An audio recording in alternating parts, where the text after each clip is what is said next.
Okay guys, meron akong video about dito kay Ma'am Heidi Mendoza at doon ay tinalakay natin yung kanyang buhay at karera niya. So, si Ma'am Heidi Mendoza ay kandidato sa pagkasenador sa midterm elections 2025. So, ngayon ay pinag-usapan siya online dahil dito sa stance niya sa same-sex marriage at dito ay against si Ma'am Heidi dito sa issue ng same-sex marriage at dahil dito ay merong mga netizen lalo na yung mga ibang LGBT community ay nagpahayag na ng pagkadismaya at binawi na ang kanilang suporta dito kay Ma'am Heidi Mendoza. So, anong reaction ko dito at anong masasabi ko dito? Para sa akin ay ah, bakit naman no? Dahil dito, dahil doon sa issue na yan ay binawi nyo na ang pagsuporta nyo kay Ma'am Heidi Mendoza. Ah, para sa akin ang yung ganyang issue na yan ay hindi ko nakikita yan no? Para sa akin ang kandidato na yung para sa akin yung kandidato hindi ko nakikita sa mga ganitong issues lalo na sa social issues no. Either pro life ka man or pro choice ka man o halimbawa yung pro or against ka dyan sa same sex marriage ay hindi ko nakikita yung issue para hindi mo iboto yung ganyang kandidato. So yung nakikita ko na ang qualification ko para iboto yung kandidato na gusto ko ay yung against siya sa corruption, may pagmamahal sa inang bayan, sa demokrasya at sa Diyos, of course, no? May takot sa Diyos. Tapos sa track record naman, dapat may maganda siyang track record, wala siyang bad record, wala siyang criminal record. So yan yung nakikita ko, yan yung qualification ko para iboto yung isang kandidato, hindi hindi sa mga ganyang issue. So dahil doon ayaw niyo nang suportahan si Ma'am Heidi, no?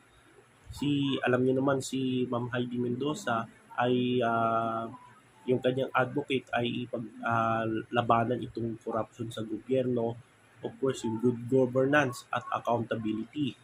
So yan yung mga advocacy ni Ma'am Heidi Mendoza. So gaya ng sinabi ko, hindi yung kandidato na gusto ko ay either pro-life o pro-choice ka man ay basta ah, basta may maganda kang track record, wala kang criminal record or bad record na kaso at nagmamahal ka sa bansa, no? So yan yung nakikita kong kandidato na gusto ko, no?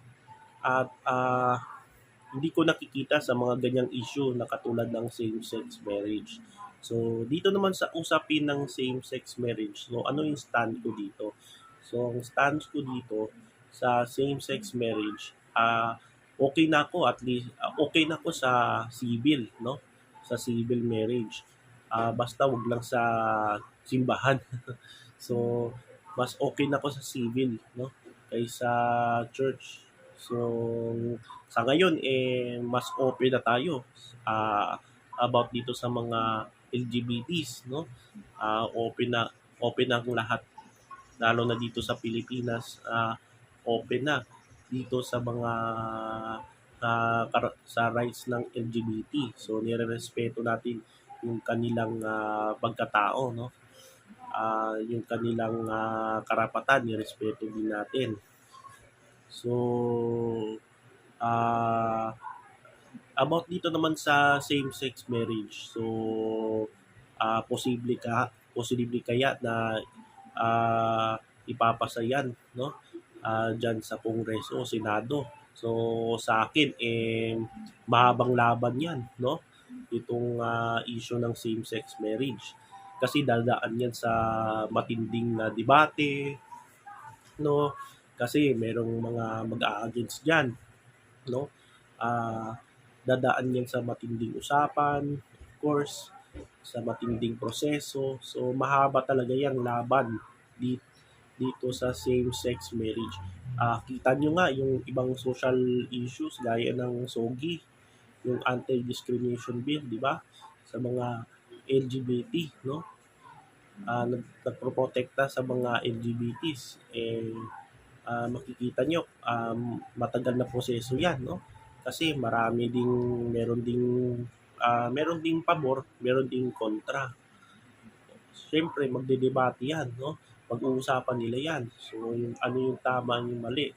So, ah yung isa pa, yung death penalty. So, talagang dadaan yan sa mahabang proseso at usapan yung issue about dito sa ah, same-sex marriage. So, yan yung masasabi ko at reaction ko ah, tungkol dito kay Ma'am Heidi Mendoza.